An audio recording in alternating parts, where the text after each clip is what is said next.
Yokozo! Welcome to the Hateful Geeks. We're coming to you from the land of the rising sun. This week, as we've discussed in previous episodes, we're going to be discussing anime for Andes. I am one of your many hosts, Phil, followed by my other hosts. This is Sweeney. This is Andy. And this is Tim. And this week, we're going to be talking about all of the greatness that comes from Japan. We're going to be talking about... Are they all animation. Japanese? I need to ask real quick. What was that word that you started with? Yokozo! Yeah, what the fuck is welcome. that? Welcome in Japanese for welcome. Oh, I literally did not know that. Okay. I am your resident recovering otaku. Needless to say, I have an extensive background in anime. I was president of my and founder of my anime club at Denison University.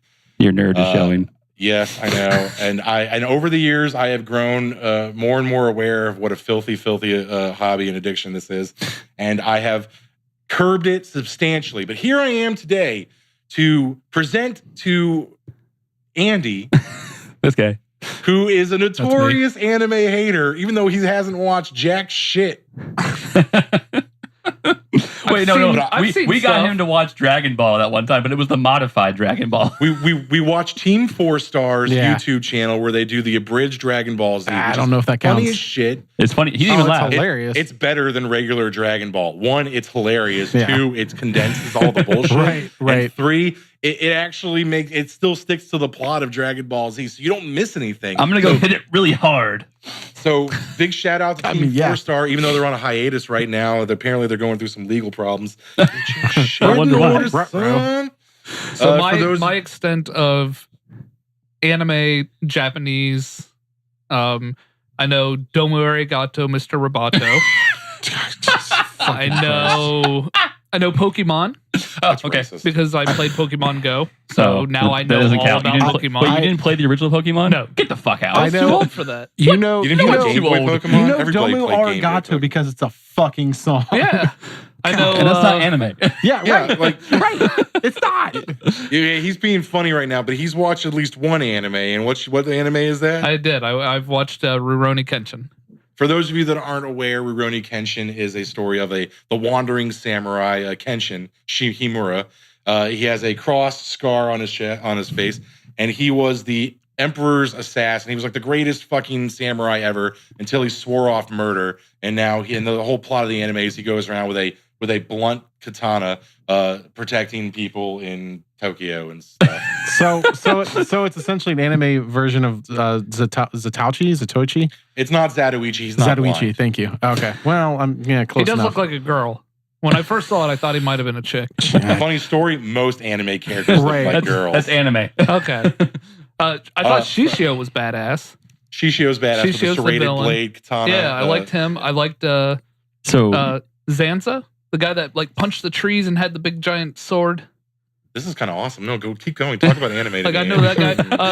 Talk anime to me, baby. The young kid was a Yoko? Who cares? Yukio? Yukio, yes. And something like Yu-Gi-Oh? that. Yu-Gi-Oh? At least the one anime that you've watched at least has a decent premise. Yeah, it was actually that's why I got into it. Like I'm not a giant fan of the animation style. Some of it more than others I am. But if it has a good story, like I'm Americanized, so I've seen Hal's Moving Castle. Wait, you're American? Princess Mononoke. I've seen Mononoke. You can fucking say it right. You've seen a lot of Miyazaki. Yeah. Miyazaki's not bad. Miyazaki's fantastic. You've got Ponyo, Secret of Arrietty. You got, as you said, Princess Mononoke. You've got Howl's Moving Castle. You've got a laundry list of amazing. Yeah. So I've watched Howl's Moving Castle, and it is visually great. The story's good. A little hard to follow. You haven't watched Death Note? No. Oh. Okay. So Death Note's on my list. Oh. So the basis of tonight is there are people out there that are otaku, weeaboo, whatever you want to call them, hardcore anime fans. People who like just cannot get enough anime. And then you've got people like Andy who've like some level of exposure to it, but most of that shit came off as really creepy. And they never really got deep into it. I'm big in conventions, so the anime fans are the ones where I'm like, what are you? Okay.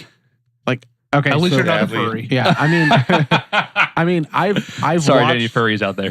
No, we're not sorry to any furries out there. You're weird. I've watched my fair share of anime, and explain what weeaboos and otakus are, because I don't know those terms. The term otaku stems from Japan, and the general translation is loser or obsessive geek. So me. In America, the four of us would be considered otaku for comic books and movies. We know a shit ton. We study this shit. We absorb a shit ton of this. We live and eat, breathe movies and comic books. We would be considered otaku. Okay. So anime fans adopted this term otaku because they were obsessed with anime, and it was super kind of outside of American norms. So they call themselves otaku. There's a famous convention in Baltimore called Otakon. That one I know. Otaku. Yeah. Okay. Yeah, there's one that's called OhioCon, which is in Columbus, Ohio, but it's OHAYO, which is Japanese for good morning. Ohio gozaimasu. So otaku basically means obsessive geek, but in Japan it's a little bit more extreme than what Americans bring it to. Like in Japan, it's like you need a fucking bath, and well, they have where every screw goes into the USS Enterprise. Like that's a level of dork that most people are really not capable of bringing. Plus, they sell some weird shit in Japan. They have panties and vending machines. I spent 3 months in Japan. And I grew up with a friend of mine who lived there for a shit long time, so he knew a lot more about Japanese culture. Spoke the language fluently. Very cool guy, name's Dave. But yeah, I spent only 3 months there because my dad was Department of Defense. I spent a summer there, and I got every single manga, which is a Japanese comic book of Dragon Ball Z in pure Japanese form. I can't read it. But you know what? I actually can speak a little bit. No, I mean, I probably wouldn't die if I ended up on the streets of Japan. But if you asked me to follow signs or read a map, that's not happening. Anyway, so the other word we talked about was weeaboo. Weeaboo is a term that was coined by 4chan, and the concept. Of course, it was. That place is a cesspool of monsters and weirdos. Yeah. We're not going to go there.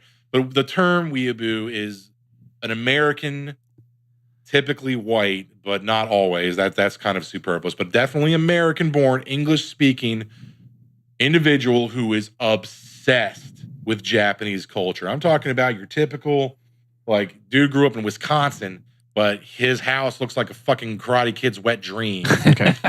And he only eats rice out of his Zojirushi rice cooker, and he only eats with chopsticks, and he only watches with subtitles, and this individual is irredeemable from they have abandoned and turned their back on their American-born culture and adopted Japanese culture. But here's the kicker. They don't know jack shit about Japanese culture. So that is a weeaboo. Because a weeaboo sounds like the missing piece from a time traveling device. It is the we need the weeaboo. Right, yeah. We forgot about the weeaboo. It's part of the universal screwdriver the doctor has. Right. I thought it sounded like a cousin to the chocobo. That too, yeah, right there you go. Just pull a chocobo out of your butt. Final Fantasy comes from Japan and technically can be considered a subset of anime. Good job, Andy. It does. I'm just surprised. That Andy of all people was just chocobo. The fuck? I've played Final Fantasy, even though I hate turnstile RPG games. Oh my god, I've played. We Final had that discussion already. We most certainly did. We all lambasted this douchebag for that. Let's not put me on tilt already. Triggered. So for my purposes, weeaboo will be representative of a level of so here's the kicker. So anime in Japan is a primary medium of entertainment. In America, cartoons are like a subset. Kind of not really Disney does it, but not everything is done in animation form. There are live action sitcoms, live action movies in Japan, but one of the most popular is animated. There are probably more genres and subcultures of anime than there are of American television and films. And I mean horror, romance, porno. Right. Tentacle related. The weird shit. They take it to a whole nother level. What we would consider okay, cool, I'm going to sit down and I'm going to watch Star Wars. They're going to be I have 50 versions of Spaceship Yamato. I mean, also I forgot what I was going to say that quick. Come lay with my cloud body pillow. There are 17. Yeah. There are 17 Yu-Gi-Oh subs, like different stories. There's not just Yu-Gi-Oh. There's like Yu-Gi-Oh X, Yu-Gi-Oh GX, Yu-Gi-Oh Triple X. Oh God, 400 fucking Yu-Gi-Ohs. Digimon, don't even go there, dude. Like, there's more Digimon series than there are fucking Star Wars trilogies. Yeah. So there's more than 3. More than 3. There's more than 3. And that's too many. And that's just a rip off of Pokemon, which is in turn like a rip off of some kid who's killing monsters. Okay. Sure. I'm sorry. They're digital monsters. Yeah, they're actually digital. I know nothing about Digimon. Yeah, it's like Pokemon are real life. Like Pokemon and Digimon are things that I was just like, you know what? I think I'm okay. So Pokemon are actually like monsters. Like, why are we having this fucking conversation? Digimon are digital monsters. This is the point of this episode, is Andy can't understand why we're having the conversation. Because Andy, broaden your horizons to more than Star Wars. So you guys are talking Digimon. Here was my actual first exposure to anime, and I'm going to date myself. No. Okay. Oh. I played a MUD on a computer. Oh, God. A multi-user dungeon. Do you know what MUD is? Text-based game written in C+ programming. So you would read, like, you are standing in the forest. Go north. Go south. Go east. Go west. And you would go. And how is that an anime? I don't know where he's going. The MUD was anime-themed. Okay. So, like, you would, what the fuck is that? You would recall to, like, the hometown, and there was, like, a statue of Tetsuo, and you would then go to section 9, and so... Man, I don't... All right, Phil. I don't know. I understood all of that. No, Phil, I retract my previous statement from you, and now Andy's nerd is showing. But, like, I mean, I don't want to burst your bubble, but I don't really consider that anime. No, that's what I'm saying. That was my first exposure to, like, what was the culture of anime. Like reading who Tetsuo was, going into section 9 and knowing that was from Ghost in the Shell. Here's the irony of this circumstance. Andy, who doesn't watch anime, played a text-based MUD made by otaku who watch anime. Yeah, because some mutual friends were playing it, and they're like, "You should come and play." And then I found out that there was PvP in the game. They called it PK, player killer. So I would just sit outside because everyone cheated at that game. Come on, my friends were immortals in the game, so they were coders. So I just had super broken weapons, and I would just stand out there and wait for people to come out and just murder them. But you wouldn't really, you'd be typing it. Yeah. So you were the guy who bullied otaku in the text-based otaku. You were one of the first gangsters, like. And then I became an immortal in the game. So I was like, I'm going to throw this quest, and everybody's like, "What theme is it?" I was like, "Star Wars, you nerds!" And I made lightsabers in an anime game. Oh God, Jesus Christ! Don't celebrate that. Stop doing that, dude. So happy with himself over there. Jesus Christ. Point of reference, there actually are lightsabers in an anime called Tenchi Muyo. Nope, you earned it back. Your nerd show.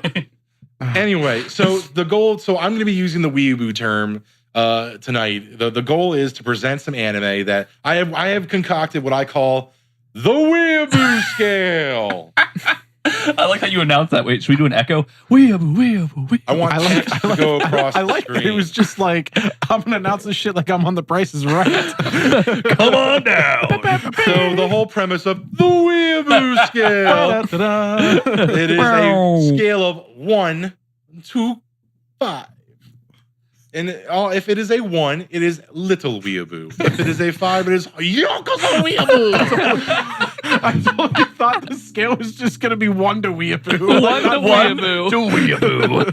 So this is like golf. The lower your score on this scale, the more accessible you are to like a normal, not creepy, I want to watch anime about kids in fucking middle school culture. Undead High School? All right. Okay, so let's just get this out of the way. I told you that there's anime that's from like every single like walk of life, anything you can imagine. There is a subset of anime that is very popular, which is called slice of life. The slice of life anime is about everyday life, as you would imagine from the title. It's not just a clever concept. It's not clever at all, in fact. It is literally about people going to high school or people working jobs or like drama, everyday daily drama. So it's like basically. Friends. That's what I was thinking, like Friends. It's a little bit like Friends, but not nearly as funny and 10 times creepier. Oh. Slice of life anime, usually centers around high school or middle school romance. Oh. And as I've told you, there is a subset of American culture, the weeaboo, who loves this shit. So just can't fucking wait to watch it. I mean, look, I need to get my dose of Degrassi. No, Degrassi is actually more mature than this Wait, shit. Drake? Yeah. Okay. Yeah. He got He's shot in a wheelchair. He's a wheelchair. He's got a street cred. I hate myself so much for knowing Shout that out, Drake. storyline. So shout out. You just shout to Drake? I did. Oh, God.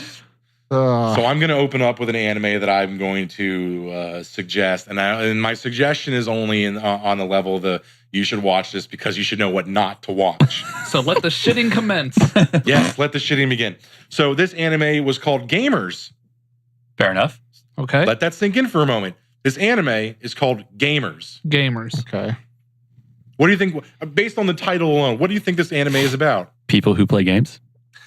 I'm gonna go with like teenage drama with like boys and girls. Just gamers. Would you put it in a sentence? Well played. Well, because what is the origin? GAMERS or is it GAYMERS? Wait, did you just try to make this a homosexual reference? It's 2018. He is saying that this is strange. I'm like, what kind of twist you is took this? it to a misogynist. You went privilege GAY. area. I was like, what? Did you put a Z at the end of it? So yeah, Sweeney is correct. This is an anime that is about the gaming club of a high school. So the title, I'm not going to lie, I saw the title. I'm like, okay, cool. It's about people who play video games. Maybe there'll be some cool references to some games I actually play. I consider myself a pretty avid gamer. It's not what this fucking show is about. It's like nerd inception. It's like nerds watching nerds be nerds. The entire premise of this is the main character is a reclusive, socially awkward dork who is obsessed with mobile games. And the hottest girl in school, first of all, I call bullshit right off the bat. The hottest girl in school is the founder of the high school's gaming club. And she sees him like playing mobile games. And she's like, you should join our gaming club where we play fighting games and, like in RPG games. And we get really good at playing games. And it turns into, it starts off with like, well, let's go to the arcade. And I'll give you this. Japan's arcades are on a fucking another level. They're like multi-floored. Wait. Did you just raise your hand? She sees somebody playing a mobile game on their phone and then ask him to join the gamers club. Yes. That is correct. Already bullshit.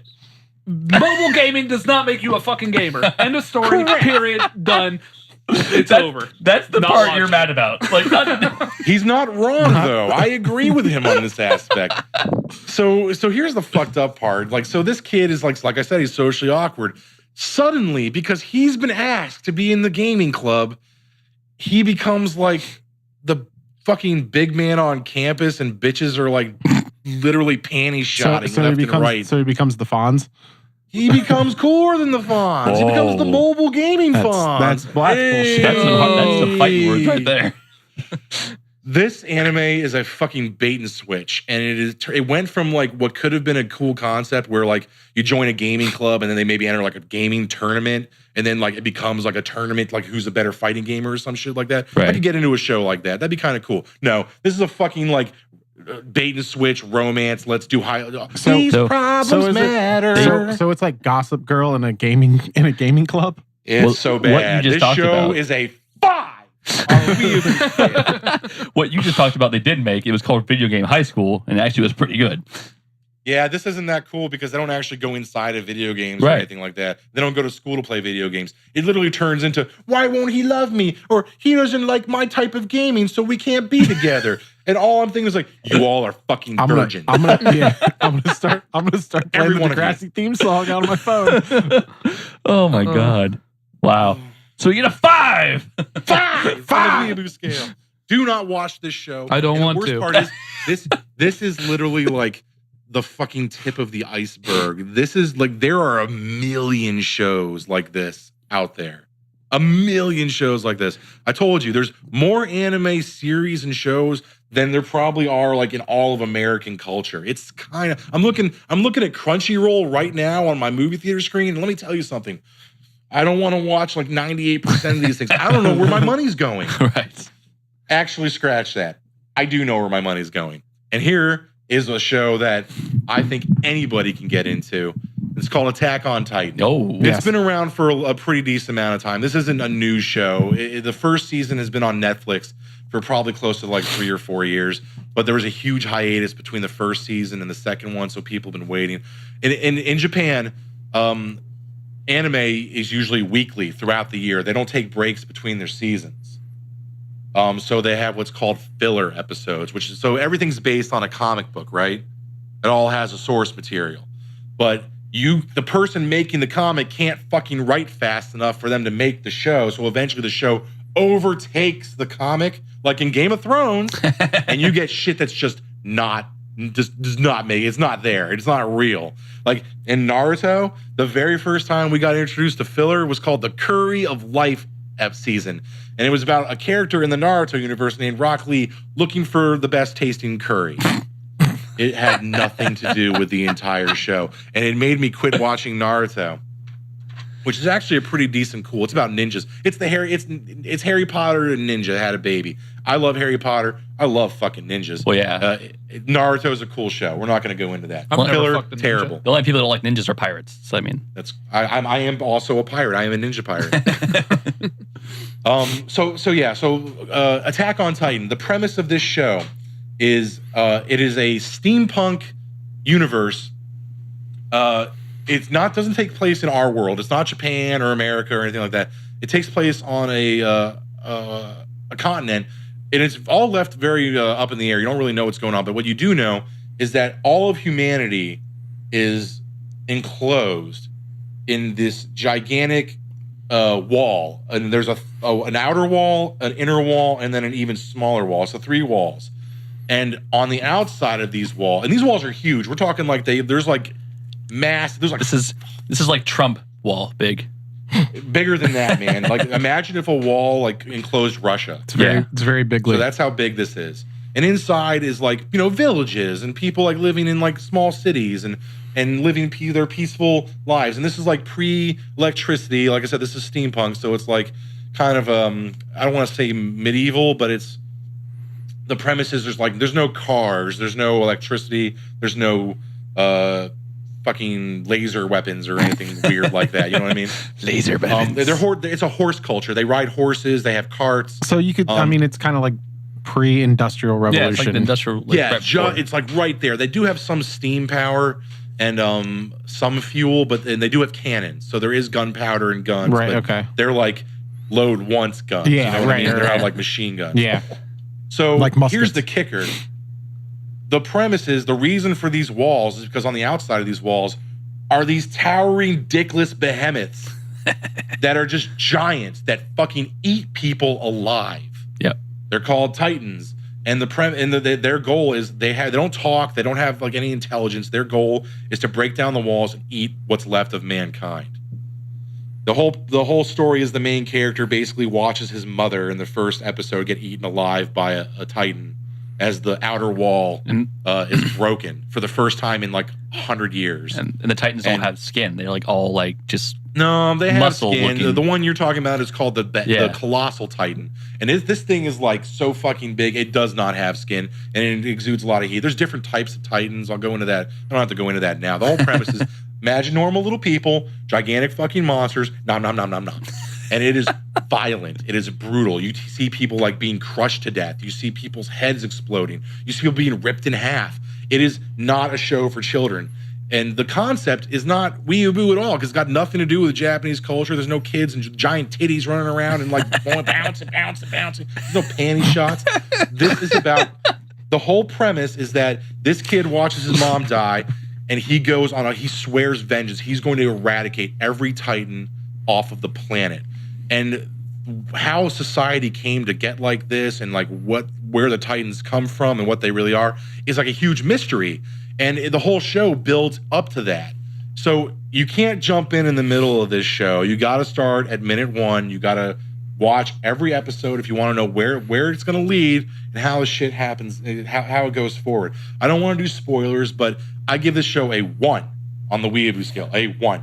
This is a show that's accessible to anybody, especially if you're a comic book or a book fan. You said it's only one season in so far? No, actually, that's the cool thing. Yeah. So the first season is about 24 of 25 episodes. It ended about 2 years ago. The most recent second season just finished and is on Crunchyroll. I think it's on Netflix. I watch it on Crunchyroll. I don't know if it's on Netflix. I don't know. I think it is. I don't know. It's on Hulu. Yes, it is on Hulu and Netflix. Yeah, I was gonna say. I think it's on Hulu, but I don't know if the second season's on Netflix yet. Also 23, 25 episodes. This is like 50 episodes. How long are they? Half hour or 20 some. It's like a TV show. Maybe even less, like 24 minutes, because there's commercials in Japan. So they're not super long. So here's the fucked up part. Like I was telling you before, in Japan, they don't do breaks between their seasons like they do here in the States. Like we take like a summer and like a winter break. Yeah. And they don't do that. So this was one of the first shows in Japan that said, no, we're not going to fuck up the plot. We're not going to fuck up the show by doing filler episodes. When they caught up to the show, to the comic book, the manga, they had a really good like stopping point to like another story arc.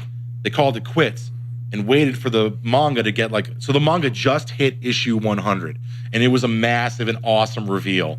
Like, so I know a lot more about like what's going to take place in this world. He's way too excited about this. I'm saying like this is a really cool concept because you have these characters that are like literally fighting for their lives. So here's the fun part. This society has developed an anti-Titan fighting system.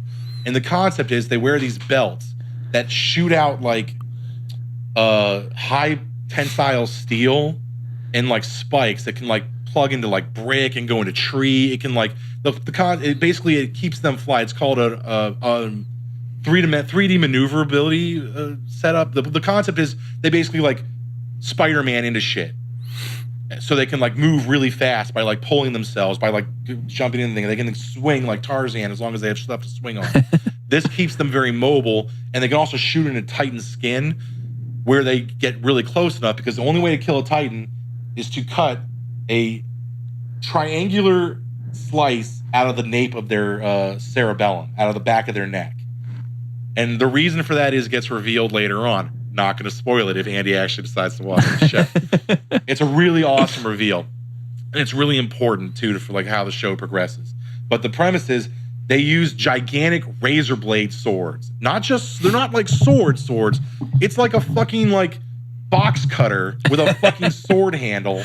And they use it to like move at high super speeds through the air to cut the fucking back of these Titans. And hopefully murder them.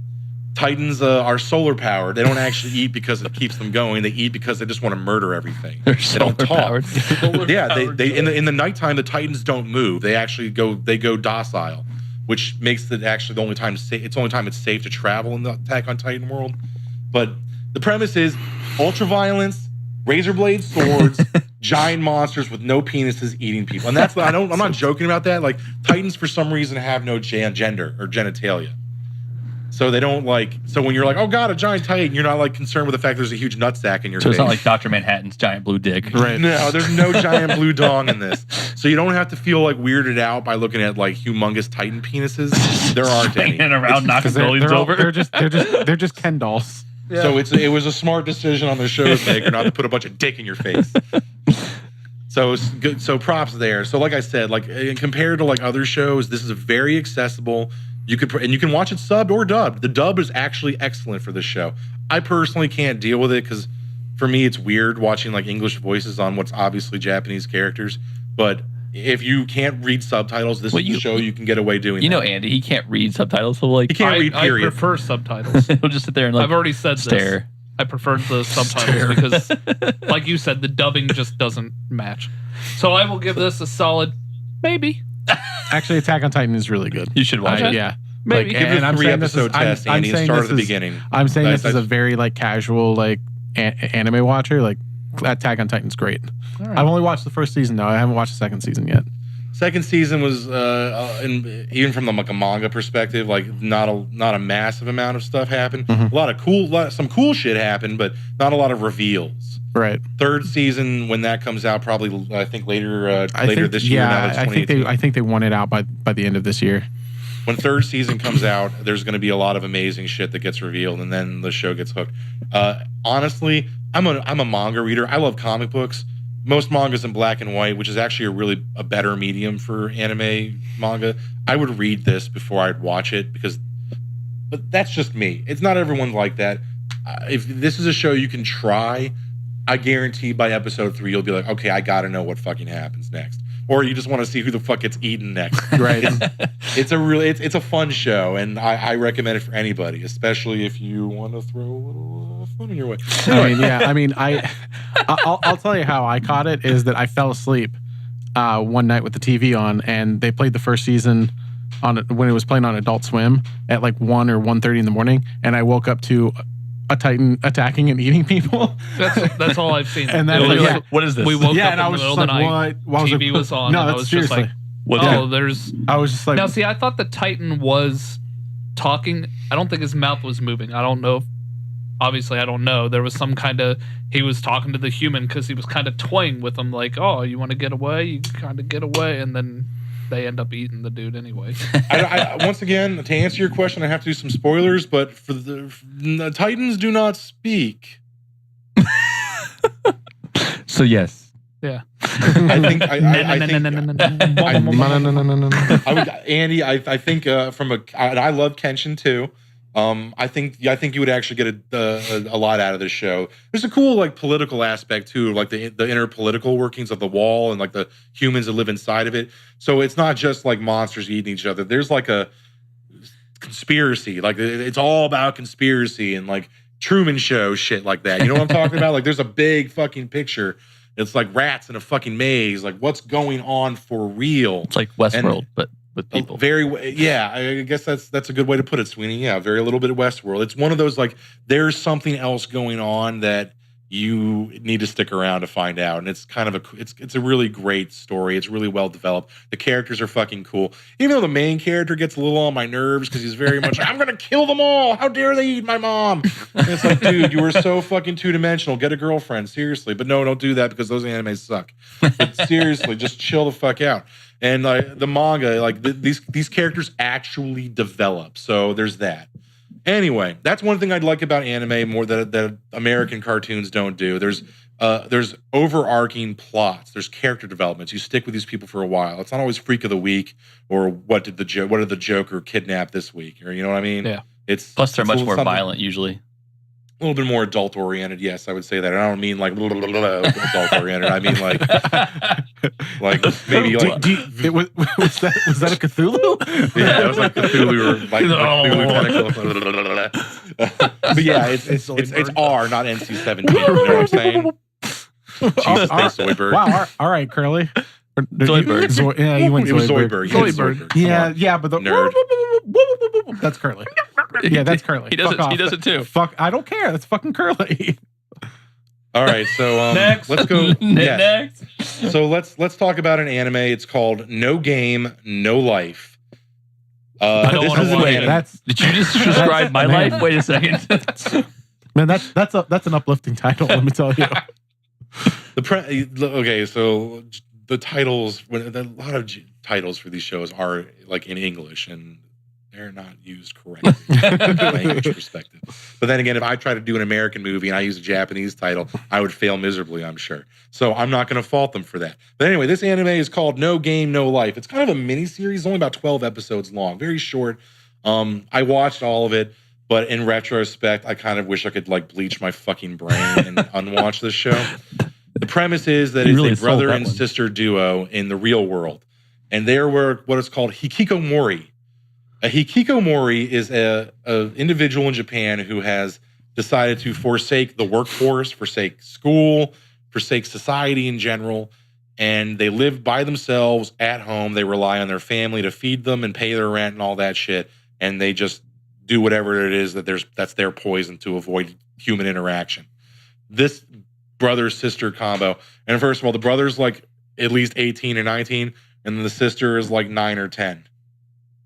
I want to emphasize once again. The brother is like 18 or 19, and the sister, the blood relative sister, is like 9 or 10. This sister-brother combo are the greatest online gamers in the world. Bullshit. They played me. Fuck you. their name is blank. And I don't mean like it's blank, like their name is blank. Like there's nothing there. First of all, you can't even do that in an online game. No, you can't. So fuck you. Secondly, they work together like on their keyboards and their controllers as a team to win at like every online game ever. And the brother is a strategic genius. Like we're talking like chess, poker, dice, every form of game that you can imagine. This guy is a strategic prodigy. He knows how to break the game system immediately by playing it. The sister, I don't fucking know. I guess she's good at games too. The whole premise is that it's really fucking creepy because there's definitely, and it's not hinted at, it's super in your face that there's some sort of like romantic characters. Why? So right there, 5 on the weeaboo scale. Creepy as fuck. Unacceptable. Not cool. Just no. No, you had me describing. Wait. When did that point did he have you? No, he had me very early on when he was describing the people that like just stay at home and avoid people altogether, and other people like get their food and pay their rent and everything. You had me. I was like, yeah, go on. Yeah, that's what you want to do. Yeah, because you're a crotchety old shit. Oh, that would be awesome. So the kicker is like that this brother incest. sister. No. Okay, so the brother is not receptive to this relationship. The sister is definitely like, oh, I love you. Let's get married someday. Because I guess that's okay in Japan. It's not okay here. The brother's not entirely receptive to this. The sister is certainly like, yeah, whatever. Let's get married or some shit. I don't know, whatever. Okay, it's dumb. It's gross. It's creepy. Okay, so the premise is this in an alternate universe that is, I don't know, the god of an alternate universe notices them in their reality and pulls them into his reality, which is a world, like a fantasy world where there's like humans and angels and demons and fairies and monsters and shit. And they're all different races. And humans are like the bottom rung of all these races. Humans suck. We're not good at shit in this world. And the whole thing is there's no violence allowed. Violence is outlawed from like a celestial level. Like the god of this world has made it so you can't hurt each other. And all political disputes are settled by games. From like checkers to Yahtzee. I hate this. I hate this. The first person shooters. I'd watch it. I'd totally watch it. This brother-sister duo is pulled into this reality where they're like fish out of water at first until they learn that every time you make a bet, it is bound by celestial law. You have to adhere to it. It could be anything. You could make a wish. In fact, this kid does. So they play poker, they play chess, and like somewhere along the lines, he makes a woman say, you have to fall in love with me. He's like, I got a girlfriend. Once again, 5 on the weeaboo scale. Yeah. You used the laws of an alternate reality to make someone love you. That's called rape. Nothing's more dramatic than playing a game of Connect 4 for the fate of the universe. So you know me, man. I'm a huge gamer. I love strategy. I love war strategy. I love risk. I love diplomacy. I love this shit. So I was like, this sounds like a really good show. And I'm watching. I'm like, I really love chess, but these people are weird. It's like, yeah, I mean, this place like it's so weird. Like, are you guys gonna play a game? Or are you guys gonna keep like fan servicing your 8-year-old sister? So no, 5. Oh, unacceptable. Do not watch. Total bait and switch. Just like gamers, no game, no life, tricked me into watching it for something I thought I was gonna get, and I got a whole lot of shit I did not bargain for. So this is the one that Andy's gonna watch. No, I was out a while ago. Yeah. I was totally. I've already zoned out. Well, you're still talking. Right. So I have an anime that I think that Andy needs to watch this. This is even more than My Hero Academia. And the sad part is this is higher on my weeaboo scale. Like I gave Attack on Titan a 1. This is a 2. This is a 2 on my weeaboo scale. And the only reason is because it's 5% slice of life, 95% superheroes. It's called My Hero Academia. My Hero Academia, the whole premise is, in this world, everyone is born with a superpower. It's called a quirk. I've heard of this because they made Funko Pops of it. It's called Quirks, and it develops. So they're nerd. Lesson is to get Andy's attention. Make Funko Pops. It is a collectible. It's on my list through Pop in a Box. These are fucking cool. It's my Pop in a Box. So anyway, back to My Hero Academia. So this show, everyone on Earth is born with a quirk. It's a superpower. It develops when you're about 4 years old. It's unique to everybody, and it's like X-Men. Like, you can look like mutant. You can look completely inhuman. It's different. Everyone's powers are 100% different, and it is just like a Marvel universe. The main character is one of the only people, and we're talking like less than 0.001%, who was born with no powers. He is quirkless. So the premise is the greatest hero in the My Hero Academia world is called All Might. And this motherfucker's American. And he lives in Japan because he needs to show them how to hero up. And his superpower is, name it. He is just indestructible. He's probably stronger than Superman on some level. Yeah. Moves crazy fast. And he actually kind of so he has like an alter ego because he transforms into All Might. So the cool thing about this guy is he decides by meeting the main character, Midoriya. I would call him Denki. The premise is that he sees him and he sees what this kid wants to be a hero so bad, and all he thinks about is helping people and just running into the fray, even though he's the only motherfucker who can't shoot fire out of his butthole like everybody else. So All Might says, you're going to be my fucking successor. And he lets him eat a piece of it, like one strand of his hair. And he says, my powers will transfer to you gradually over time. So you will be the next fucking All Might. His power is called All for One. It's called One for All. It's called One for All. And the premise is that as the power gets passed down from generation to generation, all that energy gets stored up. And gets like the next generation is always more powerful. So this guy can like Genki at first is not. I mean, he's got to get used to this because when he punches shit, he breaks his own fucking arm. Or if he kicks something using his power, he like shatters his bone literally goes to dust. He has to keep getting healed over and over again until he can. Yeah. As he goes to school for heroes, he learns how to like master and use his power in a creative way as he gets trained. Well. And this kid also was obsessed with All Might as a child.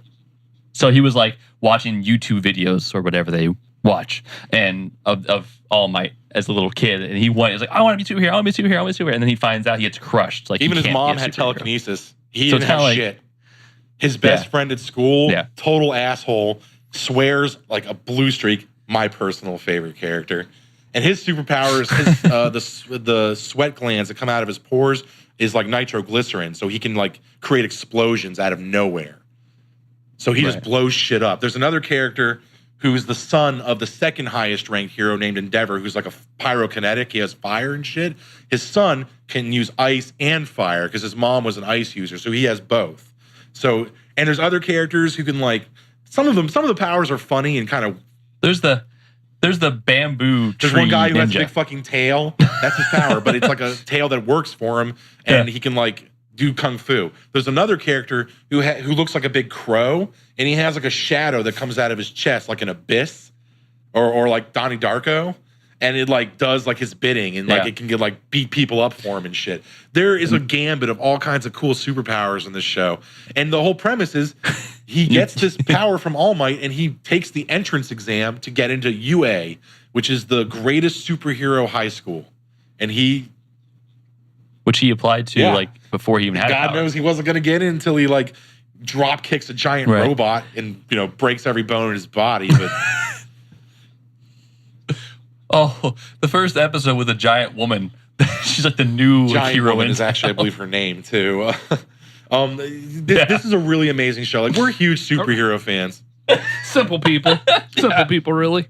What should we call this giant? She probably woman? has a better name. I don't remember off the top of my head. But there's even like so they go to school to become superheroes, and then they have to like pick their superhero name, and they have to design their own costumes. And so, like I said, there's a little bit of slice of life because it's them going to school, but it's all like school on how to be a hero.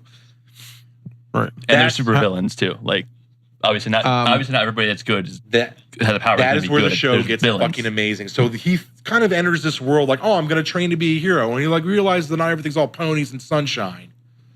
Like there are there's a group of people that are like, we're the Brotherhood, man. They're like, we're better than fucking humans. Let's fucking murder people and take what we want. Well, the one that I think it is the very first episode, maybe the second. I don't know. One of the supervillains is like a gas cloud. Like he literally can just like dissipate and like reform, and like so like nobody can kill him because like they can't touch him. Like he's not. There's another guy who can open up portals. And there's another guy who can disintegrate everything he touches. With as long as all 5 of his fingers touch you, he disintegrates you. Period. That's like how he like. Yeah. So it's actually really violent too for a kid. How oriented? Yeah, like how deep are they into 2 this seasons, show? Like, it's just like Attack on Titan, except this releases at a much faster rate. Yeah, it's pretty far. In fact, let me pull it up on my queue real quick. Yeah, it's pretty far. PlayStation. PlayStation. Because I might see if I might see it if gets that's on violent Hulu. like right away. To like the gas cloud guy tries to suffocate the main character. Yeah, I might see if that's on Hulu because that is on Hulu. It is on Hulu. I need to watch the second season of Attack on Titan. He like tries to suffocate him by going inside of him, like to possess him. Like he tries to like shove himself into it's rapey. It is. And you watch it, and it's extremely uncomfortable. You're like, what is going on? There are currently 38 episomes of My Hero Academia. The manga itself has obviously gone along a lot longer. So you know how I told you there's a 3-episode test? You can't do that for this show. So here's the reason why. So I watched the first 2 episodes of this show and I was like, what the fuck is going on? He doesn't actually get to school until episode 4. You have to go 4 episodes on this because at episode 4, he's gotten the powers from All Might and he takes the entrance exam to get into school. And that's when shit starts just blowing the fuck up. Well, I like the first couple episodes too because it kind of, I'm not going to spoil it for you, but it gives you an insight to All Might that you don't expect. And it kind of makes it better. So I do kind of agree with Phil that you have to kind of get past a couple of the first episodes, but you do get this little like taste of it that kind of keeps you wanting to go. One of the coolest arcs in the show is they have in Japan they have what's called high school festivals. It's like celebration for whatever the fuck they believe in Japan.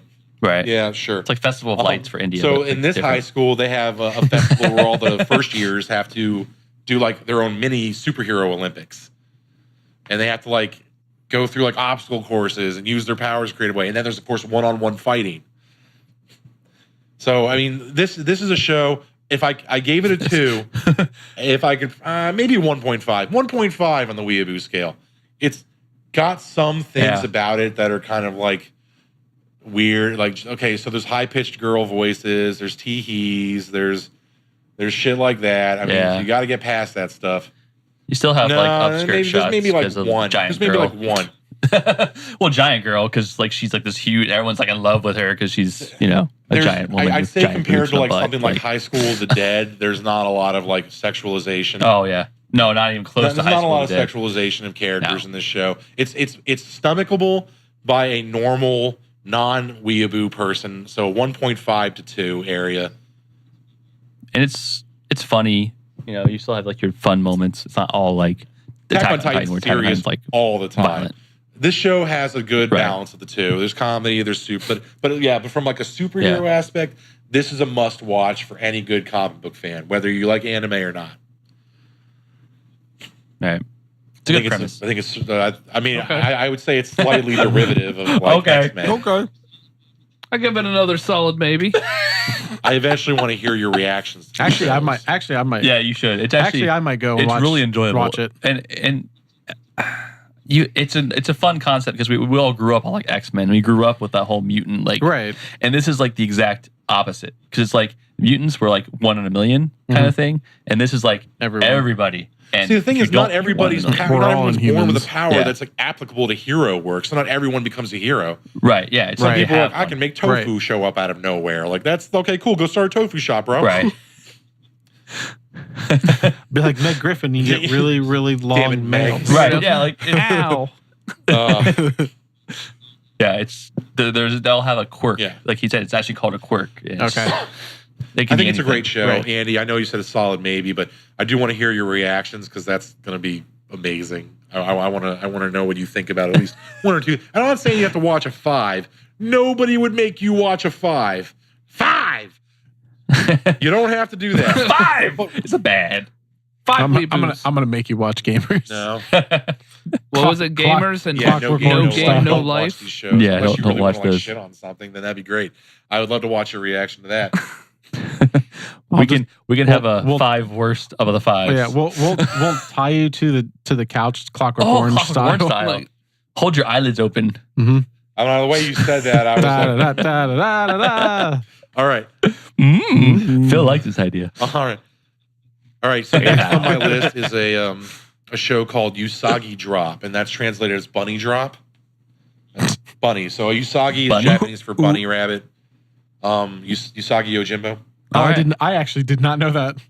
Usagi Yojimbo. Yeah, so Usagi means bunny. Yeah. So, Oh, shit. okay, so this is an interesting anime, and it's sort of super outside of my wheelhouse. But I was feeling sentimental one night. I don't know, and I think I might have been doing a little drinking. And I was like, this show, and I think I read like an article about how this show was like really well done. I think it's based on like a short novel or something. The premise is a workaholic, an early 30-something workaholic in Japan. That's pretty common these days. Goes to his grandfather's funeral. The whole family's there, and this is a guy who like he has a really good job. He lives by himself, no girlfriend, no kids. He's a devout bachelor. He goes to his grandfather's funeral, and lo and behold, the family finds out that Grandpa has a love child who is like 6 years old. So Grandpa was plowing the maid, and Very recently, yeah. And so he has an aunt. He has a 6-year-old aunt. And the whole family, his mom included, are like, and in Japan, this is a huge fucking this is a fucking taboo faux pas. This is like, nope, sorry, unacceptable. Not like, what will people say? Put her in an orphanage. Like the family is like, no, we don't want her.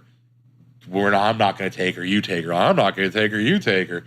So this kid is sitting here mourning the death of her father, who she lived with. Like Grandpa, loved his daughter. He took care of her. This is not a fucked up situation. Like the girl, the woman, her mother was like, she was of age. She was a maid, and she went to college, and she fell in love with Grandpa, but she didn't want to have a kid. Has a thing for older men. I mean, that's also not unheard of. So the premise is that this son, the main character, he sees this girl and he sees how fucked up his family's behaving at the funeral, and he just out of the blue says, "I'll do it. I'll take care of her." And the family's like, "What? You're a bad they're like, "Nah, you can't take care of a kid." So the whole premise of this show is this a devout single man who's never taken care of a kid a day in his life takes in his aunt and raises her, takes her, just gets her enrolled in school, buys her clothing. He learns how to basically become like a father. It's just it's better Japanese than that. Big Daddy? It's super heartstringy, and it's emotional, and it's very serious.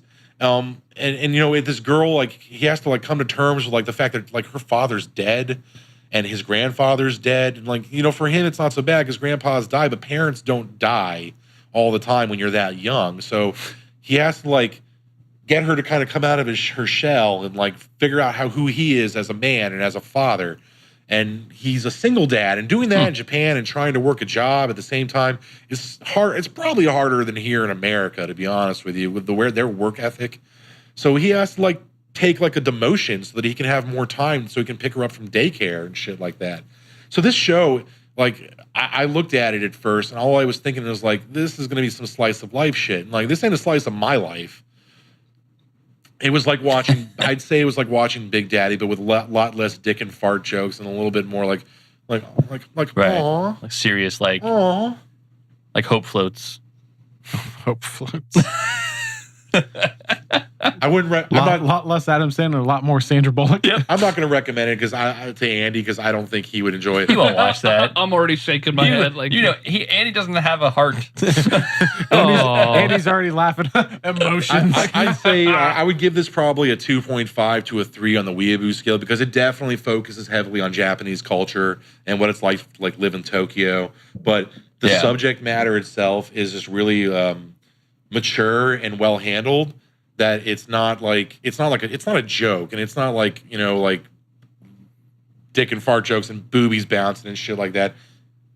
It's a real story, and it's like it's real characters. And for me, that I did that kind of gravitas lends credence to it being like a good art. It's a very artful show. I liked it. It's a little bit higher than on my weeaboo scale, but it's not creepy weeaboo. It's more like I wish I could rip in Japan. What was the name again? But yeah, so that's Usagi Drop. Usagi Drop. Yeah. Rabbit Drop. Okay. And I might have to take a look at it. The whole premise of the reason it's called that is because she has a stuffed rabbit that her dad gave her. Because every now and then I drink a lot of whiskey and I get a little emotional. Yeah. So if you want to force yourself, to cry, okay. There's 3 movies I watch when I want to force myself to cry: Return of the King, 12 Years a Slave, and I guess Usagi Drop's going to be on my list now too. But Return of the King, man. Yeah, man, I can't help but like end of that movie. I can't. My friends, you better know one. At the end. No. Oh yeah, God. When he sees Arwen at the end, when Arwen comes out of the crowd and he's like, and you're like, yeah, love conquers all. Fuck you, Sauron. Right. Yeah. And in the end, they all bow to the hobbits at the end. But like it doesn't make me cry. They bow to the you're hobbits. An asshole. Oh. It gets me every time. It's like the most epic moment. Oh my God. Right. No, I mean it's. I got you, Phil. I'm not. Phil, I'm not saying it isn't an epic moment. I'm just saying it doesn't make me cry. It's okay to have feelings, every time, gentlemen. This is 2018. It hits me right in the feels. All right. So the next show on my list is called Black Clover, and I actually really like this show. And it gets a 2 on the weeaboo scale. And the only reason it gets a 2 on the weeaboo scale is because the voice acting is super annoying. It's like very like Japanese, like shouting at the top of my lungs. It's like Dragon Ball. No, it's not even that bad. It's like it's way worse than that. But the concept is too fucking cool for this show. So this is a fantasy world where demons like try to destroy mankind. Japan likes their demons. It seems to be like a recurring theme here. So the premise is that everyone in this world is magic attuned. Everyone has like magical powers, and when they all come of age, they get a grimoire, a book that chooses them based on their affinity with magic, and that book like gives them access to spells and based on like so one of the 2 main characters, Yuno and Asta, are like orphans, and they grew up in like somehow they grew up in a Catholic church. I don't understand how that's possible. The character Yuno is super strong in magic. He's really good at wind magic. Asta has 0 magic power, which is unheard of. This is a lot like My Hero Academia. Instead of superpowers, it's magic. It's like Harry Potter and The Last Avatar, and then. So here's the fucking cool part. So the characters they establish early on, Asta's a fucking loser and Yuno's a prodigy. They go to the ceremony to get their books. Yuno is gifted with a book that has a 4-leaf clover on it. And this is the Kingdom of Clover, so it's a 3-leaf clover. It's clubs, spades, diamonds, and whatever the other one is, hearts. Those are the 4 big kingdoms. And they live in the Clover Kingdom. Yuno is gifted with a 4-leaf clover magical grimoire, which is super rare, and everyone's like, "Oh, splurge! What a fucking amazing book! This is amazing! You must be the Magicses! You must be the Voldemorts! Are you Harry Potters?" And Asta doesn't even get a book. So they leave the ceremony, and like some asshole like tries to steal the book from Yuno, which is dumb because apparently other people can't use your book. So the only reason to do is to sell it as like a fucking like put on your shelf. And find a 4-leaf clover basically meant like this guy could be the Wizard King someday. Yes, there's a Wizard King. Oh. And guess what? Little Asta, who has no magic power, can't wait to someday be the Wizard King. So he does push-ups and sit-ups out in the woods. So that'll make him better at somehow magic. gets you magic. It doesn't. Hey. So in the middle of this asshole trying to steal Yuno's 4-leaf clover book, a book comes out of the wall of the building where the grimoires are gifted to people that looks burned to shit, but it has 5 clover. It's a 5-leaf clover, and it's black. And the book is black, and it's covered in like red, fiery, demonic magic. And Asta opens up this fucking book and takes out a gigantic fucking Buster sword, which is an anti-magic sword. It cuts through magic. So sitting here throwing whirlwinds and shit at people, where Asta is just swinging around like fucking cloud, like die, bitches. Wow. Huh. From an action standpoint and like a magical concept standpoint, this show is top notch. It hits on all fucking cylinders right there. It's original. The characters are kind of funny. They eventually take the test to become Magic Knights in the Kingdom of Clover, and of course joins like the most badass, the Golden Squad, and like the Asta ends up in like the Black Bulls, which are like the shitty, like the loser squad. But he ends up like kind of elevating them a little bit, and nobody can really understand. Like they've never seen his type of magic before. They all think it's like magic, but it's not. It's like some form of anti-magic, which has never existed. And apparently there's something also very ominous and evil about this book, but nobody can really put their finger on it. So but the concept of this is very cool. Like I said, it's like Harry Potter meets like Final Fantasy. Yeah. Which I thought was kind of awesome. Kind of like Game of Thrones-ish with like the levels of people and then it's definitely have some Game of Thrones politics and like factions and stuff like that, which is kind of fun if you're into that. I'm into that, obviously. I mean, I think everyone's into Game of Thrones. Yep. I think the show had a lot of potential, and I haven't finished the show. Game of Thrones. Game of Thrones. I haven't had enough. I haven't watched all of it. There's only like 13 episodes of it out right now. But Black Clover, so far I'm really enjoying it. I like it. You feel definitely. You turn me on to a few that I want to go watch at least. If not Andy, then that's because you're actually willing to try new things, and that I can kind of appreciate about you. Yeah, I might. Some people are so close-minded that they get irritable bowel syndrome in the middle of the podcast. I might actually go watch My Hero Academia. Yeah, there's a couple more. I told you I will. Shut the fuck up, dude. You said it's a hard maybe. I don't care about your excuses I'm interested or lies. in Attack on Titan. I'm not going to lie. 50 episodes though, like. I watch How many episodes of Game of Thrones are there? I watch other shit. I do other shit. What? How many episodes of Game of Thrones is there? But I've watched Game of Thrones as 70. It's come out. I'm not trying there's to marathon 70 episodes of Game of Thrones. Well, I marathoned it to catch up to season. Oh, you should have. I mean, then you should catch up to this. Well, all Phil's asking for is 3 episodes, which is like an hour and 15 minutes of your time. I can do the 3-episode test. And one that Phil did not mention, I'm sure he would have, they're kind of obvious because they're so well known in the anime culture, is Death Note. Death Note is an amazing anime. And then One Punch Man. One Punch Man is so much fun. So my goal tonight was to talk about stuff that's a little bit more recent. Yeah. There's, of course, the classic shit, which we can talk about in private if you want. But I mean, we're talking like Naruto, Bleach, Death Note. Death Note's amazing, Andy. It's about a kid who finds a fucking book that's gifted to him by a god of death. And if you write somebody's name in it, they die. Yep. You can write down how they die. You can write down when they die. And this kid takes this book and says, I'm going to change the world. In the first episode, he kills like the entire villainous population of the world. He basically makes a career out of murdering criminals with his book. And the whole goal, and the thing about it is, he wants people to know that he's doing it, but not him specifically. So he creates like a god persona named Kira, which is Japanese for killer, because it's Kira. Anyway. So Death Note is fucking amazing. I would recommend Death Note to anybody. And even the Netflix movie wasn't that bad. Yeah. I was going to say, I've heard mixed reviews. Definitely on watch Netflix. the anime first. Definitely before you watch the movie. It's cerebral. So Death Note starts off with, so basically, like, here's the premise of a book that can kill people, and it has rules associated with it. So you've got one guy who wants to use the book to murder criminals, and you've got another guy who's like the Sherlock Holmes who needs to find out how these criminals are dying and who the fucking killer is. Because he doesn't believe in magic. He believes that somebody's killing people and that person deserves to go to jail, whether those people are criminals or not.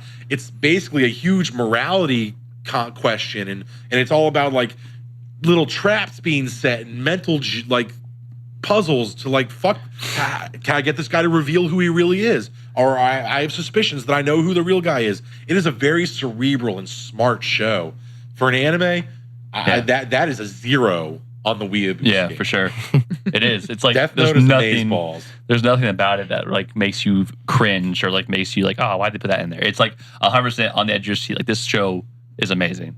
It's very smart, and this for what this I've kid actually does. been interested in Death Note. Oh, absolutely. And then One Punch Man, which I talk about One Punch Man every time we talk about anime because I can tell you like I always watch anime as you did, kind of skeptical at first, kind of like, well, how is this going to be? The first episode of One Punch Man, I was like, this shit is fucking awesome. The problem with One Punch Man is how short it is. Yeah, it's very short, which is understandable because the manga is really slow to release. But One Punch Man basically makes fun of the hero trope. It's very My Hero Academia, like we were discussing. Yeah. But instead of going to school, it's like heroes for hire. They all have like classes, and they all get hired out, and this is their jobs. And the main character, his name is Saitama, and he literally can destroy anything. One punch. With one punch. And he describes how he got his power. And it's literally like Phil just described, and the guy in the woods doing sit-ups and push-ups. He tells us 100 push-ups, 100 sit-ups. The guy's like, that's not possible. That's not how you got that power. This show makes fun. So One Punch Man is very like satirical, and it makes fun of the hero tropes and like the superhero genre. But it's so fucking endearing and funny and like badass. The hero is upset because he can't find a match. Like just because he can kill everything in one punch, he's upset. He's like, I want a real fight. I want something that should challenge me. His character arc is that he is so depressed because he can't find anything that'll challenge him. It's just not possible because he beats everything in one fucking punch. We're talking like the whole structure of One Punch Man is insert unbeatable villain who wrecks everything on some scale, either a city, a country, or like a whole whatever, or a galaxy far away. And then here comes him wrecking all the heroes on the planet. And then here comes Saitama, who's like, okay, the end. So like you know Overwatch, right? Yeah. Doomfist. Yeah. When he says, "All I need is one punch," like that's a One Punch reference. Yes. One Punch reference. Cool. So, I mean, there's a lot of... I mean, anime is, like I said, 95% of that is cringeworthy, but the key with being an anime fan is finding the gems that are hidden in all the shit. Right. You just got to go, like, straight up, like...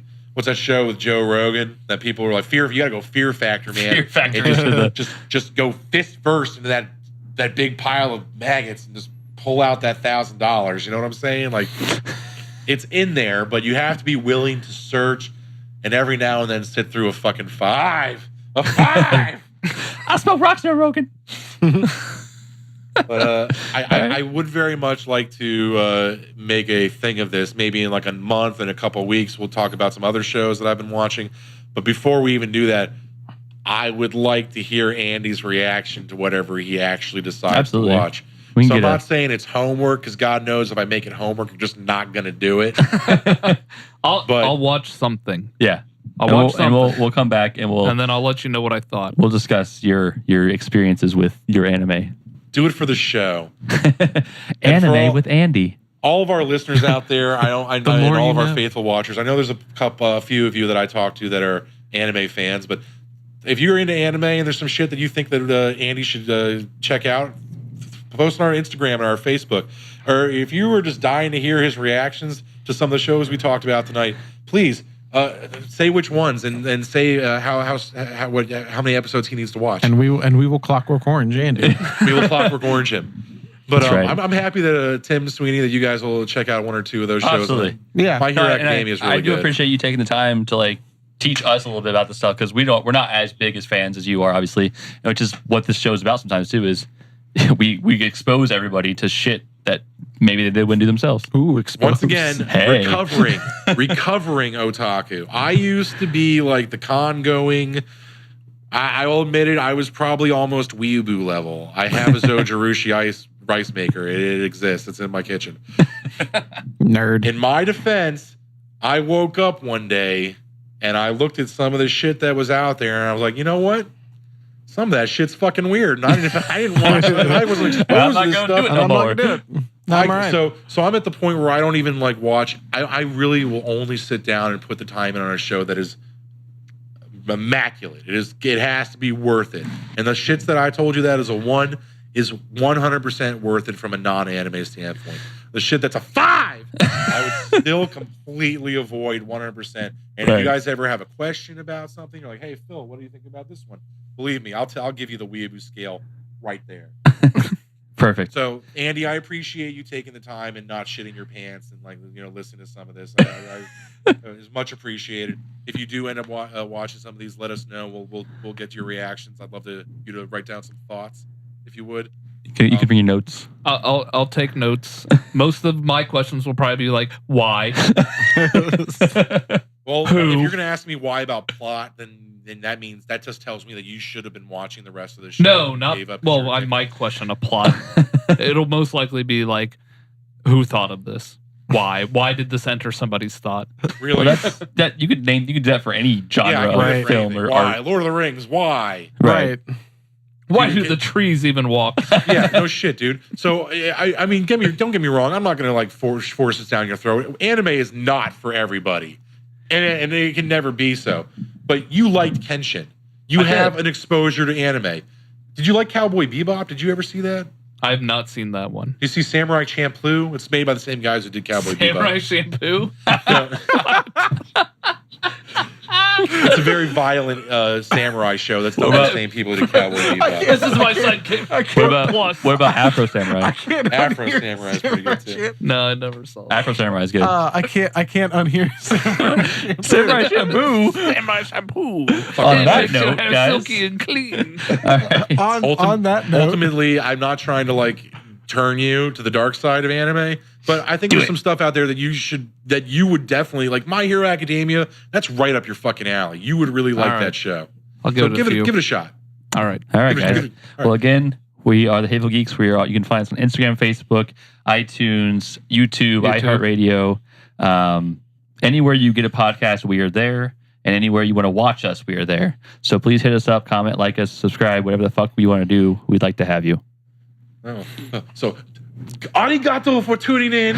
I'm a Phil. God damn it. This is Sweeney. I'm Andy. This is Tim. Konnichiwa. God damn it. Sayonara. Sayonara. Oh, when in Rome.